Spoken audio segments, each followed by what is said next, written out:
Peta merupakan salah satu sumber informasi untuk menunjang penelitian, pendidikan, maupun keperluan bisnis. Pelestarian koleksi peta merupakan pengetahuan yang harus dimiliki oleh petugas perpustakaan maupun oleh petugas bagian pelestarian.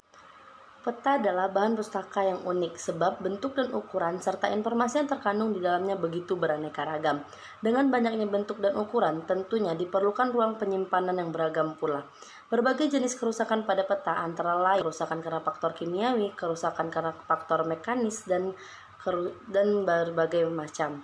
Yang kedua itu adalah slide. Slide merupakan salah satu jenis bahan audiovisual yang banyak dipergunakan di perpustakaan, terutama untuk mendukung pengajaran dan penelitian. Slide juga memerlukan pemeliharaan secara hati-hati. Tempat penyimpanannya harus bebas dari cahaya yang langsung dari luar, debu, serta kelembapan. Slide berserakan akan mudah rusak karena debu atau gesekan. Slide tidak dapat dibaca dengan mata telanjang. Untuk membaca slide harus menggunakan alat yang disebut dengan proyektor. Karena itu, proyektor harus selalu dirawat agar slide dimanfaatkan setiap saat. Yang ketiga yaitu fotokopi dan tinta. Pada saat ini, banyak perpustakaan menggunakan fotokopi terutama untuk melestarikan koleksinya yang sudah rusak dan langka sehingga bisa dipinjamkan kembali kepada pemakai atau pemustaka. Tetapi fotokopi sebagai sarana pelestarian dokumentasi masih banyak dikontroversikan. Materi selanjutnya perbaikan bahan pustaka dan restorasi. Pertama, menambal. Menurut Perpustakaan Republik Indonesia tahun 1995.289, menambal atau menutup bagian yang berlubang dapat dilakukan dengan kertas Jepang atau perekat kanji. Menambal juga dapat dilakukan dengan bubur kertas atau yang sering disebut dengan pulp atau menggunakan kertas tisu yang berperekat. Caranya, pertama, pilih kertas yang sesuai dengan kondisi bahan pustaka dan juga yang sesuai untuk menambal. Bagian tepi lubang atau potongan kertas yang hilang dikikis atau dipertipis dengan menggunakan cutter. Oleskan perekat dengan hati-hati pada bagian tepi lubang atau bagian yang terkikis. Lalu letakkan kertas penambal di atas lubang atau bagian kertas yang hilang dengan arah serat disesuaikan. Kertas penambal yang terletak di bagian berlubang dikikis dengan menggunakan cutter. Kertas yang halus disatukan di atas bagian yang telah ditambal sedikit ditekan agar merekat dengan baik. Setelah kering, ratakan dan dengan menggunakan tulang pelipat. Selanjutnya, menyambung. Menyambung dilakukan untuk merekat bagian yang sobek atau lemah karena lipatan. Biasanya diperkuat dengan potongan kertas dari berbagai jenis tertentu agar bagian yang sobek bertambah besar atau melebar. Berbagai cara dalam menyambung bahan pustaka yang telah sobek antara lain. Pertama, pilih kertas yang akan digunakan untuk memperkuat sambungan. Letakkan penggaris logam di atas kertas dengan arah panjang serat. Tarik garis sepanjang tepi penggaris dengan menggunakan trash pen yang telah dicelupkan dalam air. Lalu kertas dilipat ke atas dengan menggunakan tulang pelipat. Kertas ditarik dengan hati-hati menggunakan garis yang basah. Rapatkan bagian kertas yang sobek dengan hati-hati. Oleskan perekat di atas kertas penyambung, kemudian letakkan di bawah pemberat. Setelah kering, potong bagian yang berlebih. Yang terakhir, letakkan kertas di antara dua lembar kertas penyerap dan letakkan di bawah pemberat. Setelah kering, potong bagian yang berlebih. Selanjutnya yaitu penjilidan. Penjilidan adalah suatu cara untuk menghimpun atau menggabungkan beberapa lembaran kertas menjadi satu serta dilapisi oleh cover. Yang selanjutnya yaitu penyiangan. Penyiangan atau wedding adalah kegiatan pemilahan terhadap koleksi bahan pustaka yang ada di perpustakaan. Kegiatan penyiangan ini dilakukan agar bahan pustaka yang sudah ada edisi terbarunya dan bahan pustaka yang fisiknya sudah sangat rusak dan tidak bisa diperbaiki kembali. Yang selanjutnya itu stock of name. Stock of name merupakan kegiatan perhitungan kembali koleksi bahan perpustakaan. Kegiatan penyiangan dilakukan agar bahan perpustakaan yang tidak lagi sesuai diganti dengan bahan pustaka yang baru. Bahan pustaka yang perlu disiangi biasanya bahan pustaka yang isinya tidak relevan lagi, sudah usang, isinya tidak lengkap, atau bahan milik perpustakaan. Sedangkan menurut Sulistyo Basuki dalam bukunya tahun 1991, Stock of None adalah pemeriksaan fisik terhadap buku yang tercatat milik perpustakaan. Sebelum melakukan kegiatan ini, perlu dipertimbangkan terlebih dahulu pelayanan apa yang dibutuhkan dan kapan waktu yang tepat untuk melakukan kegiatan Stock of None, agar tidak mengganggu pelayanan yang disediakan oleh perpustakaan kepada penggunanya. Materi selanjutnya yaitu sistem penjilidan. Penjilidan merupakan pekerjaan menghimpun atau menggabungkan lembaran-lembaran yang lepas menjadi satu, yang dilindungi oleh ban atau sampul.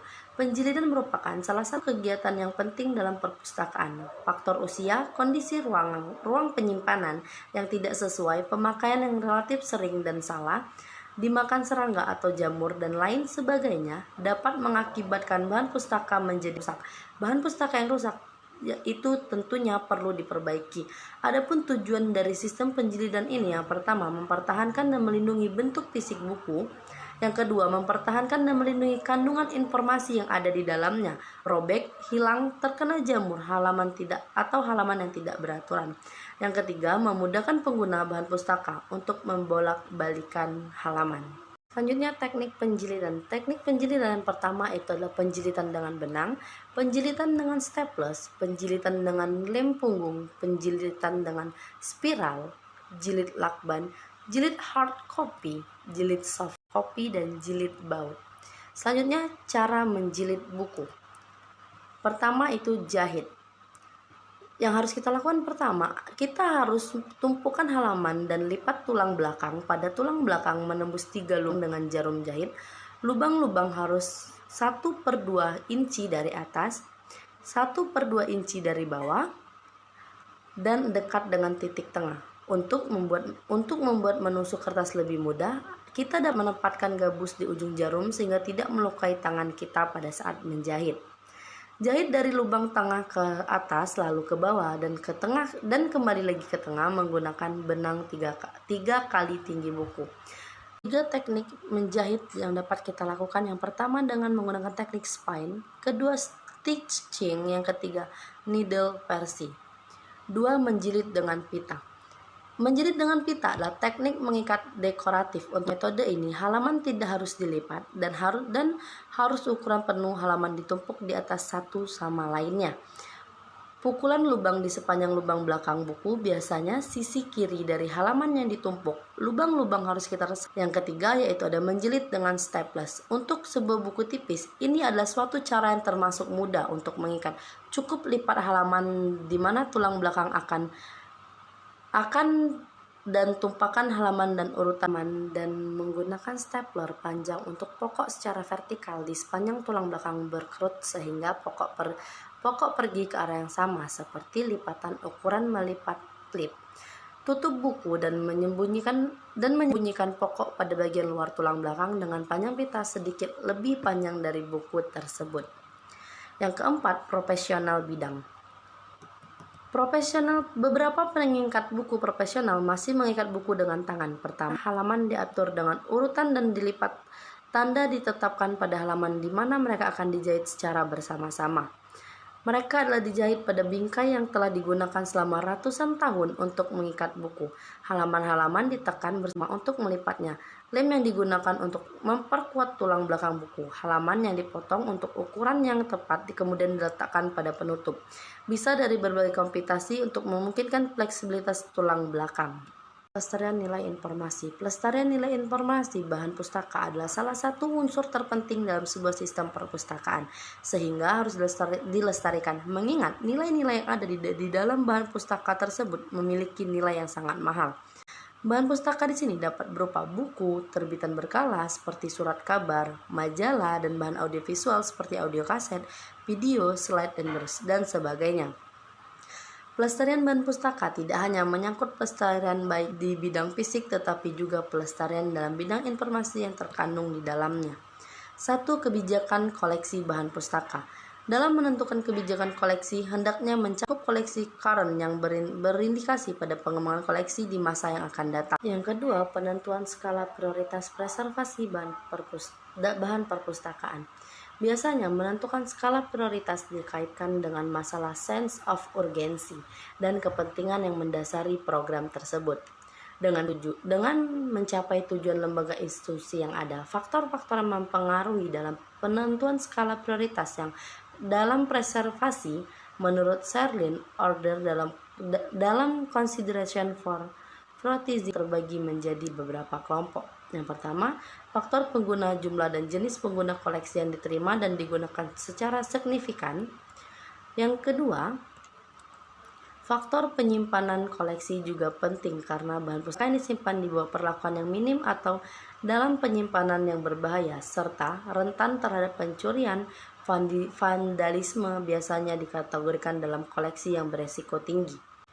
C. Faktor nilai estetika bahan pustaka dalam menentukan skala prioritas. Faktor lain yang perlu jadi bahan pertimbangan adalah nilai dari bahan pustaka yang menjadi koleksi perpustakaan. D. Ahli bentuk informasi adalah dua hal yang penting dalam kegiatan preservasi karena melestarikan bentuk fisik dokumen dengan mengurangi tingkat keasaman pembuatan laminasi, enkapsulasi atau restorasi dan lain sebagainya. Sedangkan pelestarian nilai informasi biasa dilakukan dengan ahli informasi, misalnya dalam bentuk mikro dan video disc atau direkam dalam CD. Selanjutnya, prosedur ahli media dan standar penamaan file. Pengertian ahli media. Ahli media merupakan proses pengelolaan dokumen dari bentuk fisik menjadi bentuk elektronik untuk kemudian dikelola menggunakan teknologi informasi media dilakukan dalam rangka pemeliharaan terhadap arsip yang memiliki nilai guna penting. Kegiatan ahli media juga membantu proses pencarian dokumen dengan lebih cepat dikarenakan kemampuan sistem dalam mengolah data dengan lebih cepat dan efisien. Alasan ahli media, informasi adalah sebuah kunci dari aset dan nilai suatu instansi maupun masyarakat pribadi. Maka itu perlu adanya pengelolaan dengan baik dan benar untuk menjamin ketersediaannya suatu informasi. Manajemen arsip secara elektronik adalah salah satu cara untuk mendapatkan hal tersebut. Keuntungan ahli media diantaranya meningkatkan bisnis proses menjadi lebih cepat dalam hal akses dan proses temu kembali informasi. Yang kedua, memberikan informasi yang lebih baik dan pengambil keputusan yang lebih cepat terkait dengan kearsipan yang lebih cepat dan tepat. Yang ketiga, layanan arsip yang lebih baik karena alokasi arsip dapat lebih cepat diketahui. Yang keempat, mengurangi waktu yang dibutuhkan petugas arsip dalam mencari informasi. Yang kelima, memudahkan dalam temu kembali informasi untuk unit suatu organisasi. Yang keenam, menekan biaya memberikan kemampuan untuk menyediakan informasi secara akurat. Selanjutnya, standar penamaan file. Penamaan file dimaksud untuk memperoleh susunan nama file hasil scan. Kita harus membedakan pengelolaan atau penyimpanan file hasil scan dengan penamaan file hasil scan. Hal tersebut dimaksudkan agar apabila file PDF tersebut dipindahkan ke posisi yang seharusnya di bawah database-nya masing-masing, maka kita tidak perlu lagi mengubah susunan nama file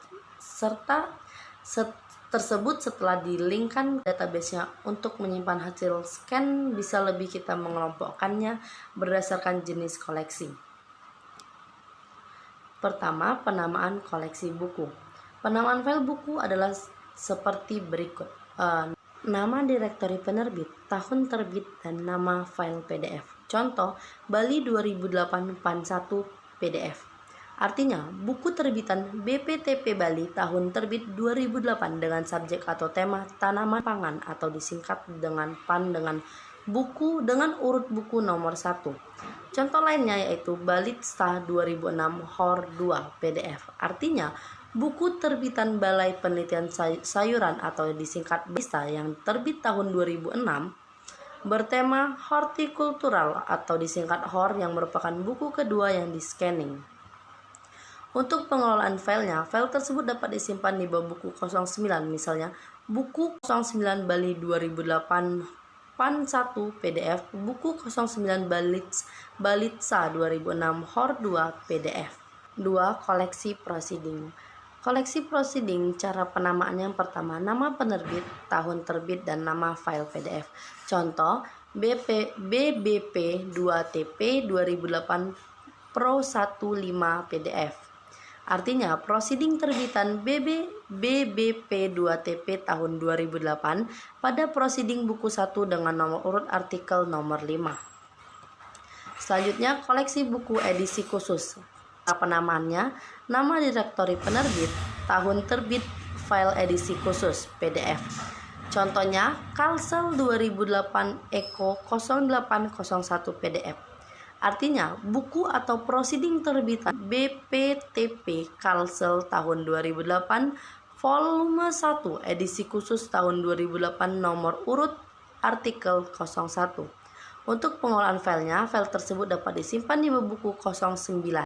Nama file maksimal tersusun dalam 8 digit atau karakter dengan urutan penamaannya, nama direktori majalah, tahun terbit, nama file PDF. Contoh, Agricam 2008 112001 PDF. Artinya, Jurnal Agricam tahun 2008 volume 1 nomor 12 tahun 2008 urutan artikel nomor 1. Penamaan file untuk majalah tidak menggunakan tanda underscore.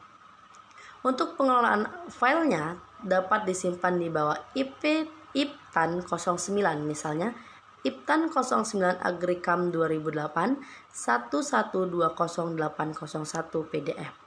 Yang selanjutnya itu perawatan dan penyiangan bahan pustaka. Penyiangan bahan pustaka merupakan satu upaya dalam mengeluarkan koleksi dari susunan di rak karena tidak diminati atau terlalu banyak sampelnya. Telah ada edisi terbaru maupun koleksi ini tidak relevan lagi terhadap pemenuhan kebutuhan informasi pemustaka. Tujuan penyiangan bahan pustaka yang pertama, agar koleksi perpustakaan yang selalu update dan tidak ketinggalan zaman.